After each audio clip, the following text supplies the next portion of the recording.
ನಮಸ್ಕಾರ ವೀಕ್ಷಕರೇ, ಈಗ ತಾನೇ ಬಂದಂತ ಸುದ್ದಿ, ಇವತ್ತಿನ ಬ್ರೇಕಿಂಗ್ ನ್ಯೂಸ್, ಇವತ್ತಿನ ಗುಡ್ ನ್ಯೂಸ್ ಮತ್ತು ಇವತ್ತಿನ ನ್ಯೂ ಅಪ್ಡೇಟ್ ಏನೆಂದರೆ ವೀಕ್ಷಕರೇ, ರಾಜ್ಯದ ಗೃಹಲಕ್ಷ್ಮಿ ಮಾದರಿಯಲ್ಲಿ ಗ್ಯಾರಂಟಿ ಯೋಜನೆ. ಹೌದು ವೀಕ್ಷಕರೇ, ಪ್ರಧಾನಿಗಳ ಆರ್ಥಿಕ ಸಲಹಾ ಸಮಿತಿ ಬಗ್ಗೆ ಯಾವ ಮಾಹಿತಿ ಬಂದಿದೆ ತಿಳಿದುಕೊಳ್ಳೋಣ. ವೀಕ್ಷಕರೇ, ರಾಜ್ಯದಲ್ಲಿ ಬರಗಾಲದ ಪೀಡಿತ ಜನರಿಗೆ ಅಂದರೆ ರೈತರಿಗೆ ಸಾಲ ಮನ್ನಾ ಬಗ್ಗೆ ಪರಿಶೀಲನೆ. ರಾಜ್ಯ ಪರಿಸ್ಥಿತಿ ಅವಲೋಕಿಸಿ ಬರಗಾಲ ಪೀಡಿತ ಪ್ರದೇಶಕ್ಕೆ ಘೋಷಣೆ. ಸಿಎಂ ಡಿಕೆ ಶಿವಕುಮಾರ್ ಸರ್ ಅವರು 80 ಕೋಟಿ ಪಡಿತ ಚೀಟಿದಾರರಿಗೆ ಕೇಂದ್ರ ಸರ್ಕಾರದಿಂದ ಗುಡ್ ನ್ಯೂಸ್. ಹೌದು ವೀಕ್ಷಕರೇ, ಅಕ್ಕಿ ವಿತರಣೆಯಲ್ಲಿ ಮಹತ್ವದ ನಿರ್ಧಾರ. ಹಾಗೆ ಗೃಹ ಜ್ಯೋತಿ ಯೋಜನೆ. ಹೌದು ವೀಕ್ಷಕರೇ, ಮೊಬೈಲ್ ಆ್ಯಪ್ ಮೂಲಕವೇ ಅರ್ಜಿ ಸಲ್ಲಿಸುವುದು ಹೇಗೆ ಮತ್ತು ಯಾವ 5 ಹಂತಗಳಿವೆ ಅದ್ರ ಬಗ್ಗೆ ಸಹ ತಿಳಿದುಕೊಳ್ಳೋಣ. ಮತ್ತು ಮಳೆ ಮಳೆ ಮಳೆ. ಹೌದು ವೀಕ್ಷಕರೇ, 6 ಜಿಲ್ಲೆಗಳಿಗೆ ರೆಡ್ ಅಲರ್ಟ್ ಅನ್ನು ಘೋಷಣೆ ಮಾಡಲಾಗಿದೆ. ಜನರಿಗೆ ಎಚ್ಚರಿಕೆ ನೀಡಿದೆ ಹವಾಮಾನ ಇಲಾಖೆಯು. ವೀಕ್ಷಕರೇ, ಈ ಎಲ್ಲ ಮಾಹಿತಿಗಳ ವಿವರವನ್ನು ತಿಳಿಯುವ ಮುನ್ನ ತಾವು ನಮ್ಮ ಚಾನೆಲ್ಗೆ ಮೊದಲು ಬಾರಿ ಭೇಟಿ ನೀಡ್ತಾ ಇದ್ರೆ ದಯವಿಟ್ಟು ಸಬ್ಸ್ಕ್ರೈಬ್ ಮಾಡಿ, ಪಕ್ಕದಲ್ಲಿರುವಂಥ ಬೆಲ್ಲನ್ನು ಒತ್ತಿ ಹಾಗೂ ಲೈಕ್ ಮಾಡಿ. ಈ ಎಲ್ಲ ಮಾಹಿತಿಗಳನ್ನು ವಿವರವನ್ನು ತಿಳಿಯಬೇಕಾದ್ರೆ ದಯವಿಟ್ಟು ಸ್ಕಿಪ್ ಮಾಡದೆ ಈ ವಿಡಿಯೋವನ್ನು ತಾವು ಪೂರ್ತಿಯಾಗಿ ನೋಡಿ.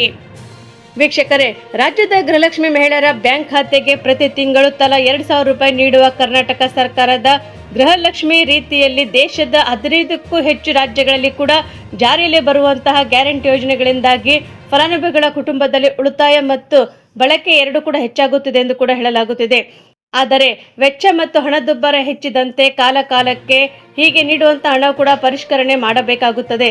ಯಾಕೆಂದರೆ 2023ರಿಂದ 2026ರ ನಡುವೆ ಯೋಜನೆ ಪ್ರಾಪ್ತಿ ವಿಸ್ತರಿಸಲ್ಪಟ್ಟಂತ ರಾಜ್ಯಗಳ ಸಂಖ್ಯೆಯಲ್ಲಿ 5 ಪಟ್ಟು ಹೆಚ್ಚಳವಾಗಿದೆ.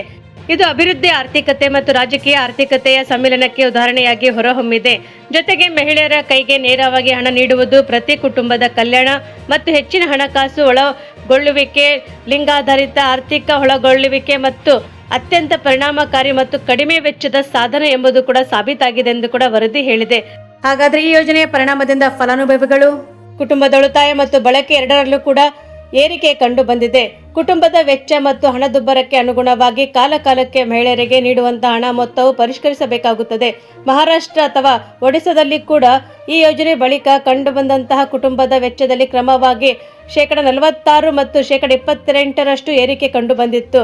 ಈ ಯೋಜನೆಯನ್ನು ಕುಟುಂಬಗಳ ಸಾಮರ್ಥ್ಯ ವೃದ್ಧಿ, ಡಿಜಿಟಲ್ ಸಾಕ್ಷರತೆ, ಸ್ವಸಹಾಯ ಸಂಘಗಳ ಜೊತೆಗೆ ಜೋಡಿಸಬೇಕಾಗುತ್ತದೆ ಮತ್ತು ಕುಟುಂಬಗಳಲ್ಲಿ ಧನಾತ್ಮಕ ಬದಲಾವಣೆಗೆ, ಆರ್ಥಿಕ ಪರಿಸ್ಥಿತಿ ಸುಧಾರಣೆಗೆ, ಬಾಹ್ಯ ಪಾವತಿ ಮತ್ತು ಅವಲಂಬನೆ ಕಡಿಮೆ ಮಾಡುವಂಥದ್ದು ಇದಾಗಿದೆ ಎಂದು ಕೂಡ ಹೇಳಲಾಗುತ್ತಿದೆ.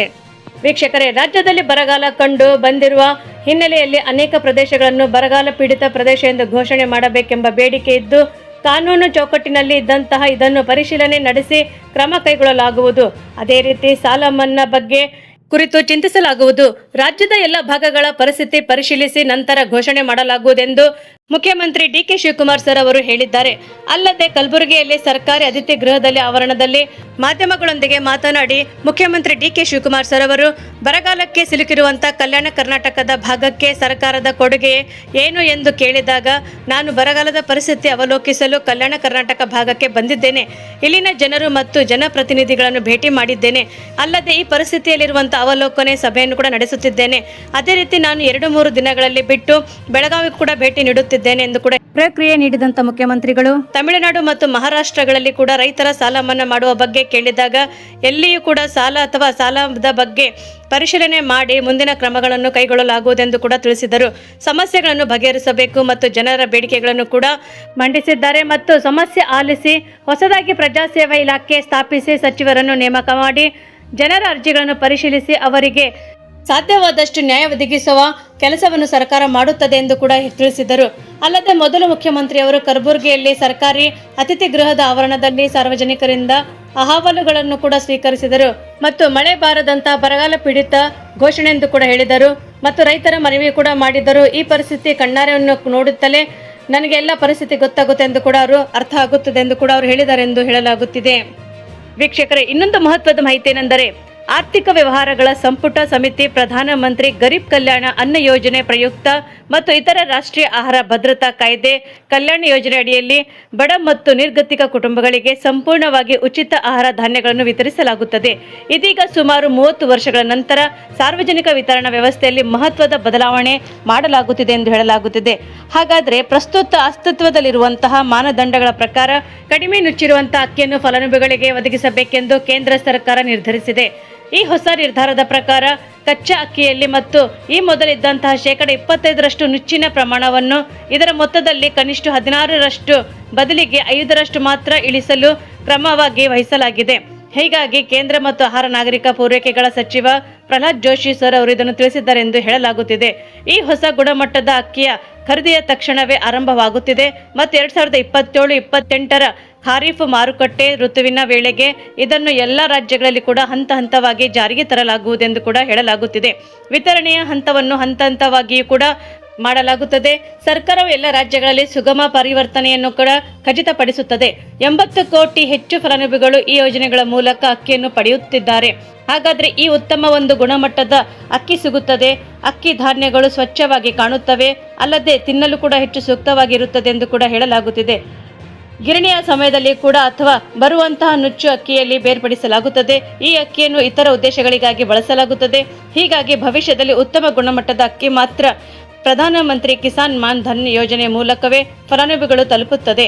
ಈ ಬದಲಾವಣೆಯನ್ನು ಕೂಡ ಸಾಗಣೆ ಮತ್ತು ಸಂಗ್ರಹಣೆ ಹಾಗೂ ನಿರ್ವಹಣೆಗೆ ವೆಚ್ಚವನ್ನು ಕೂಡ ಕಡಿಮೆ ಮಾಡುತ್ತದೆ ಮತ್ತು ನುಚ್ಚು ಅಕ್ಕಿಯನ್ನು ನೇರವಾಗಿ ಗಿರಣಿಗಳಿಗೆ ಹರಾಜು ಮಾಡಲಾಗುತ್ತದೆ ಮತ್ತು ಸೆಣಬಿನ ಚೀಲಗಳಲ್ಲಿ ಕೂಡ ಬಳಕೆಯನ್ನು ಸಹ ಕಡಿಮೆ ಮಾಡಲಾಗುತ್ತದೆ. ಬದಲಿಗೆ ಚೀಲಗಳನ್ನು ಬಳಸಲಾಗುತ್ತದೆ ಮತ್ತು ಪ್ರತಿ ವರ್ಷ ಸುಮಾರು 2161 ಕೋಟಿ ರೂಪಾಯಿಗಳನ್ನು ಇಲ್ಲಿ ಉಳಿತಾಯ ಮಾಡಲಾಗುತ್ತದೆ ಎಂದು ಕೂಡ ಅಂದಾಜಿಸಲಾಗಿದೆ. ಇದರ ಜೊತೆಗೆ ನುಚ್ಚು ಅಕ್ಕಿ ಮಾರಾಟದ ಮೂಲಕ ಹೆಚ್ಚುವರಿ ಆದಾಯ ಗಳಿಸಲಾಗುತ್ತದೆ ಮತ್ತು ಆಹಾರ ಸಬ್ಸಿಡಿಯ ಕೊರತೆ ಕೂಡ ಕಡಿಮೆ ಆಗುತ್ತದೆ. ಈ ವ್ಯವಸ್ಥೆಯನ್ನು ಮೊದಲು ಕೆಲವು ರಾಜ್ಯಗಳಲ್ಲಿ ಪ್ರಾಯೋಗಿಕವಾಗಿ ಆಧಾರದ ಮೇಲೆ ಪರೀಕ್ಷಿಸಲಾಗುವುದು ಮತ್ತು ಹರಿಯಾಣ, ಆಂಧ್ರಪ್ರದೇಶ, ಪಂಜಾಬ್, ಒಡಿಶಾ, ತೆಲಂಗಾಣ ಮತ್ತು ಛತ್ತೀಸ್ಗಢಗಳಲ್ಲಿ ಕೂಡ ಇದಕ್ಕೆ ಈಗಾಗಲೇ ಜಾರಿಗೆ ತರಲಾಗಿದೆ.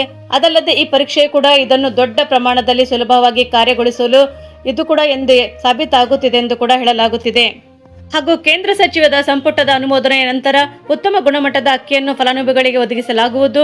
ಅದಲ್ಲದೆ ಈ ಬದಲಾವಣೆ ಕೂಡ ಮತ್ತೊಂದು ಪ್ರಮುಖ ಅಂಶವಾಗಿದೆ ಎಂದು ಕೂಡ ಹೇಳಲಾಗುತ್ತಿದೆ.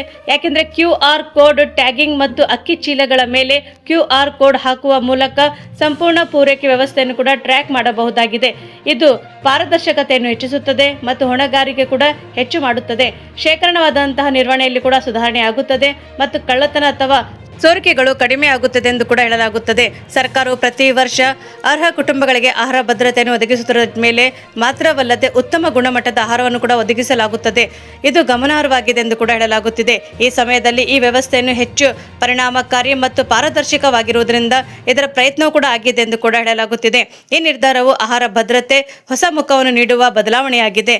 ಈ ಪೂರೈಕೆ ಮಾತ್ರವಲ್ಲದೆ ಗುಣಮಟ್ಟದ ಮುಖ್ಯ ಎಂದು ಕೂಡ ಹೇಳಲಾಗುತ್ತಿದೆ. ಇದು ಸ್ಪಷ್ಟವಾಗಿ ತಿಳಿಸಲಾಗುತ್ತದೆ. ಯಾಕೆಂದರೆ ಭವಿಷ್ಯದಲ್ಲಿ ಇಂತಹ ಬದಲಾವಣೆಗಳು ಜನರ ಜೀವನ ಮಟ್ಟವನ್ನು ಕೂಡ ಮತ್ತಷ್ಟು ಸುಧಾರಿಸಲು ಕೊಡುಗೆ ಆಗಿದೆ ಎಂದು ಕೂಡ ಅಥವಾ ಕೊಡುಗೆಯನ್ನು ನೀಡುತ್ತದೆ ಎಂದು ಕೂಡ ಹೇಳಲಾಗುತ್ತಿದೆ.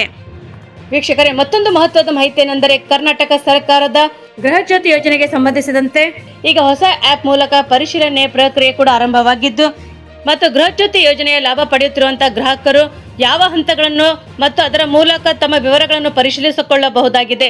ಯಾಕೆಂದರೆ ಒಟ್ಟು 5 ಹಂತಗಳಿವೆ. ಈ ಬಗ್ಗೆ ಕೂಡ ನಾವು ತಿಳಿಸುತ್ತೇವೆ. ಅದಕ್ಕೆ ತಾವು ಸ್ಕಿಪ್ ಮಾಡದೆ ಈ ವಿಡಿಯೋವನ್ನು ಪೂರ್ತಿಯಾಗಿ ನೋಡ್ತಾ ಇರಿ. ವೀಕ್ಷಕರೇ, ಇದರಲ್ಲಿ ಮೊದಲನೇ ಹಂತ ಯಾವುದಂತ ತಿಳಿದುಕೊಳ್ಳೋಣ. ಮೊದಲನೆಯದ್ದು ಗ್ರಾಹಕರ ವಿವರ ಪರಿಶೀಲನೆ. ಹೌದು ವೀಕ್ಷಕರೇ, ಮೊದಲು ನಿಮ್ಮ ಮೊಬೈಲಲ್ಲಿ ಗೃಹ ಜ್ಯೋತಿ ಆ್ಯಪ್ ಅನ್ನು ಕೂಡ ಓಪನ್ ಮಾಡಿಕೊಳ್ಳಿ ಮತ್ತು ನಿಮ್ಮ ವಿದ್ಯುತ್ ಸರಬರಾಜು ಸಂಸ್ಥೆಯನ್ನು ಕೂಡ ಅಂದರೆ ಬೆಸ್ಕಾಂ ಇರ್ಬೋದು ಅಥವಾ ಬೇರೆ ಆಯ್ಕೆ ಮಾಡಿಕೊಂಡಂಥ ಯಾವುದೇ ಒಂದು ಇತ್ಯಾದಿ ಇರಬಹುದು. ಅದಕ್ಕೆ ನೀವೇನು ಮಾಡಬೇಕು, ಆಯ್ಕೆಯನ್ನು ಮಾಡಿಕೊಳ್ಳಬೇಕು. ನಂತರ ಅದರ ಬಳಿಕ ಗ್ರಾಹಕರು ಅವರ ಖಾತೆ ಸಂಖ್ಯೆಯನ್ನು ಕೂಡ ಅಂದರೆ ನಿಮ್ಮ ಅಕೌಂಟ್ ಐಡಿಯನ್ನು ಕೂಡ ನಮೂದಿಸಿ ವಿವರಗಳನ್ನು ಪಡೆಯಬಹುದಾಗಿದೆ. ಅಲ್ಲದೆ ಕ್ಲಿಕ್ ಮಾಡಿ ನೋಡಿದಾಗ ಪರದೆಯ ಮೇಲೆ ಗ್ರಾಹಕರ ಹೆಸರು ಅಥವಾ ವಿಳಾಸದ ವಿವರಗಳು ಕೂಡ ಕಾಣಿಸುತ್ತವೆ. ಇದು ಸರಿಯಾಗಿದ್ದರೆ ಹೌದೆಂದು ಕ್ಲಿಕ್ ಮಾಡಿ ಮುಂದುವರಿಯಬಹುದು. ಮತ್ತು ಎರಡನೆಯ ಹಂತವನ್ನು ಕೂಡ ಹೇಗೆಂದರೆ ಮೊಬೈಲ್ ಅಥವಾ ಆಧಾರದ KYC ಅನ್ನು ಕೂಡ ಪರಿಶೀಲನೆ ಮಾಡಿಕೊಳ್ಳಬಹುದು. ಮೊಬೈಲ್ನಲ್ಲಿ ಪರಿಶೀಲನೆ ಮಾಡಿಕೊಳ್ಳುವಾಗ ನೀವು ಹೊಸ ಮೊಬೈಲ್ ಸಂಖ್ಯೆಯನ್ನು ಕೂಡ ನಮೂದಿಸಿ ಅಥವಾ ಆ ಸಂಖ್ಯೆ ಅಥವಾ ಬರುವಂಥ OTP ಯನ್ನು ಕೂಡ ನೀವು ನಮೂದಿಸಿದ ನಂತರ ಮೂಲಕ ಮೊಬೈಲ್ ಸಂಖ್ಯೆಯನ್ನು ಕೂಡ ಪರಿಶೀಲಿಸಿಕೊಳ್ಳಬಹುದು. ಆದರೆ ಸಂಬಂಧಪಟ್ಟಂಥ ವಿವರಗಳೇನೆಂದರೆ ನಿಮ್ಮ ಮನೆಯ ಮಾಲೀಕರೇ ಅಥವಾ ಬಾಡಿಗೆದಾರರೇ ಎಂಬುದನ್ನು ಕೂಡ ಆಯ್ಕೆ ಮಾಡಿಕೊಳ್ಳಬೇಕಾಗುತ್ತದೆ. ಮತ್ತು ಆಧಾರ್ eKYC ಕೂಡ ನಿಮ್ಮ ಆಧಾರ ಸಂಖ್ಯೆಯನ್ನು ಕೂಡ ನಮೂದಿಸಿ ಮತ್ತು ನಿಯಮಗಳಿಗೆ ಒಪ್ಪಿಗೆ ಸೂಚಿಸಿ OTP ಜನರೇಟ್ ಮಾಡಿ ಆಧಾರ್ ಲಿಂಕ್ಗೆ ಆಗಿರುವಂತಹ ಮೊಬೈಲ್ ಸಂಖ್ಯೆಗೆ ಬರುವಂತಹ OTPಯನ್ನು ಕೂಡ ನಮೂದಿಸಿ ಆಧಾರ ಪರಿಶೀಲನೆ ಪೂರ್ಣಗೊಳಿಸುತ್ತದೆ. ಅದಾದ ನಂತರ ನೀವು ಯಾವ ಜಿಲ್ಲೆ ಅಥವಾ ತಾಲೂಕು ಅಥವಾ ವಿಧಾನಸಭಾ ಕ್ಷೇತ್ರದಲ್ಲಿ ಸರಿಯಾಗಿ ಆಯ್ಕೆ ಮಾಡಿಕೊಳ್ಳಬೇಕಾಗುತ್ತದೆ. ಮತ್ತು ಮೂರನೇ ಹಂತ ಏನೆಂದರೆ ಮತದಾರರ ಚೀಟಿ ಅಥವಾ ರೇಷನ್ ಕಾರ್ಡ್ ವಿವರಗಳು. ನಿಮ್ಮ ರೇಷನ್ ಕಾರ್ಡ್ ಪ್ರಕಾರ ಸೂಕ್ತ ಆಯ್ಕೆಯನ್ನು ಕೂಡ ಆರಿಸಿಕೊಳ್ಳಬೇಕಾಗುತ್ತದೆ. ನೀವು ಕರ್ನಾಟಕದ ನೋಂದಾಯಿತ ಮತದಾರರೇ ಎಂಬುದಕ್ಕೂ ಕೂಡ ಹೌದೆಂದು ಕೂಡ ಗುರುತಿಸಬೇಕಾಗುತ್ತದೆ. ನಿಮ್ಮ ಮತದಾರರ ಚೀಟಿಯಲ್ಲಿ ಇರುವಂತೆ ನಿಮ್ಮ ID ಅಥವಾ ನಿಮ್ಮ ಪೂರ್ಣ ಹೆಸರನ್ನು ಕೂಡ ಮತ್ತು EPIC ಸಂಖ್ಯೆಯನ್ನು ಕೂಡ ನಮೂದಿಸಬೇಕಾಗುತ್ತದೆ. ನೀವು ವೋಟರ್ IDಯ ಮುಂಭಾಗದ ಅಥವಾ ಹಿಂಭಾಗದ ಸೈಡ್ನಲ್ಲಿರುವಂತಹ ಸ್ಪಷ್ಟ ಫೋಟೋವನ್ನು ಕೂಡ ಕ್ಯಾಮ್ರಾ ಮೂಲಕ ಕ್ಲಿಕ್ ಮಾಡಿ ಅಪ್ಲೋಡ್ ಮಾಡಿಕೊಳ್ಳಬೇಕಾಗುತ್ತದೆ. ಮತ್ತು ನಾಲ್ಕನೇ ಹಂತ ಏನೆಂದರೆ ಆಧಾರ ತೆರಿಗೆ ವೃತ್ತಿ ಅಥವಾ ವರ್ಗದ ಆಯ್ಕೆ. ನೀವು ಆದಾಯ ತೆರಿಗೆ ಪಾವತಿ ಮಾಡುತ್ತಿದ್ದರೆ ಹೌದೆಂದು ಕೂಡ ಅಥವಾ ಇಲ್ಲಂದರೆ ಇಲ್ಲ ಎಂದು ಕೂಡ ಆಯ್ಕೆ ಮಾಡಿಕೊಳ್ಳಬಹುದಾಗಿದೆ. ಹಾಗಾದರೆ ನಿಮ್ಮ ವೃತ್ತಿಯಲ್ಲಿ ಬರುವಂತಹ ಯಾವುದೇ ಉದ್ಯೋಗ ಇರ್ಬೋದು, ರೈತ ಅಥವಾ ಸ್ವಯಂ ಉದ್ಯೋಗ ಇರ್ಬೋದು, ಶಿಕ್ಷಕ ಇರ್ಬೋದು, ಅದನ್ನು ಆಯ್ಕೆ ಮಾಡಿಕೊಳ್ಳಿ. ಮತ್ತು ನಿಮ್ಮ ಸಾಮಾಜಿಕ ವರ್ಗದಲ್ಲಿರುವಂತಹ ಕೂಡ ನೀವು ಆಯ್ಕೆ ಮಾಡಿಕೊಳ್ಳಿ. ಅಂದರೆ ವರ್ಗ ಯಾವುದಂದರೆ ST ಇರ್ಬೋದು, ST ಇರ್ಬೋದು, ಅಥವಾ OBC ಇರ್ಬೋದು, ಅಥವಾ ಇತರ ವರ್ಗ ಇರ್ಬೋದು, ಅದನ್ನು ಆಯ್ಕೆ ಮಾಡಿಕೊಳ್ಳಿ. ಮತ್ತು ನೀವು ST ಅಥವಾ ನಿರ್ದಿಷ್ಟ ವರ್ಗದಲ್ಲಿ ಆಯ್ಕೆ ಮಾಡಿದರೆ ಕಡ್ಡಾಯವಾಗಿ ನಿಮ್ಮ RDN ಪ್ರಮಾಣ ಪತ್ರ ಸಂಖ್ಯೆಯನ್ನು ಕೂಡ ನಮೂದಿಸಬೇಕಾಗುತ್ತದೆ. ಮತ್ತು OBCನಲ್ಲಿ ಅಥವಾ ಇತರ ಯಾವುದೇ ವರ್ಗಕ್ಕೆ ಇರದಂಥ ಅಗತ್ಯ ಇರುವುದಿಲ್ಲ. ಮತ್ತು ಐದನೆಯ ಹಂತ ಏನಂತಂದರೆ ಫೋಟೋ ಅಪ್ಲೋಡ್ ಮಾಡಿ ಮತ್ತು ಅಂತಿಮ ಸಲ್ಲಿಕೆ ಕೊಡಬೇಕಾಗುತ್ತದೆ.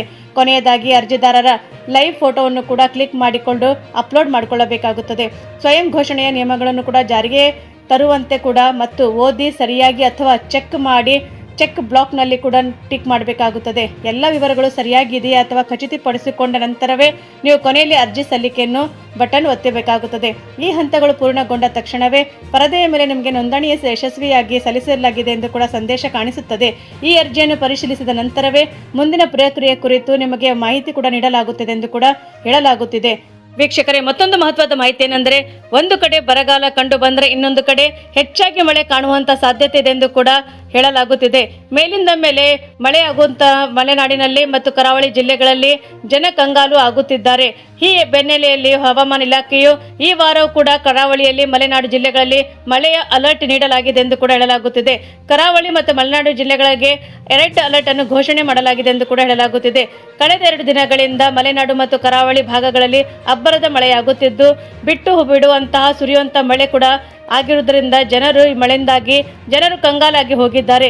ಈವರೆಗೂ ಕೂಡ ರಾಜ್ಯದ ಹವಾಮಾನ ಇಲಾಖೆಯು ಮುಂದುವರಿದಂತಹ 3 ದಿನಗಳ ಮಳೆ ಅಲರ್ಟ್ ಅನ್ನು ನೀಡಿದೆ ಎಂದು ಕೂಡ ಹೇಳಲಾಗುತ್ತಿದೆ. ಕರಾವಳಿ ಮತ್ತು ಮಲೆನಾಡು ಜಿಲ್ಲೆಗಳಲ್ಲಿ ರೆಡ್ ಅಲರ್ಟ್ ಅನ್ನು ಘೋಷಣೆ ಮಾಡಲಾಗಿದೆ ಎಂದು ಕೂಡ ಹೇಳಲಾಗುತ್ತಿದೆ.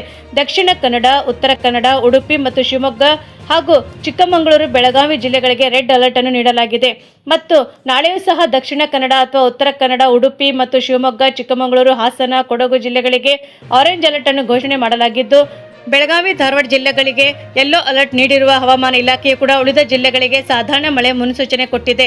ಮತ್ತು ಕರಾವಳಿ, ಮಲೆನಾಡು ಜಿಲ್ಲೆಗಳಿಗೆ ಯೆಲ್ಲೋ ಅಲರ್ಟ್ ಅನ್ನು ಘೋಷಿಸಲಾಗಿದೆ. ದಕ್ಷಿಣ ಕನ್ನಡ, ಉತ್ತರ ಕನ್ನಡ, ಉಡುಪಿ ಮತ್ತು ಶಿವಮೊಗ್ಗ, ಚಿಕ್ಕಮಗಳೂರು, ಹಾಸನ, ಕೊಡಗು, ಬೆಳಗಾವಿ ಜಿಲ್ಲೆಗಳಿಗೆ ಯೆಲ್ಲೋ ಅಲರ್ಟ್ ಅನ್ನು ನೀಡಲಾಗಿದೆ. ಮತ್ತು ಮಲೆನಾಡಿನಲ್ಲಿ ಮಳೆಯ ಒಂದು ಆರ್ಭಟಕ್ಕೆ ಜನರು ಕಂಗಾಲಾಗಿ ಹೋಗಿದ್ದಾರೆ ಎಂದು ಹೇಳಲಾಗುತ್ತಿದೆ. ಈ ಬಿರುಗಾಳಿ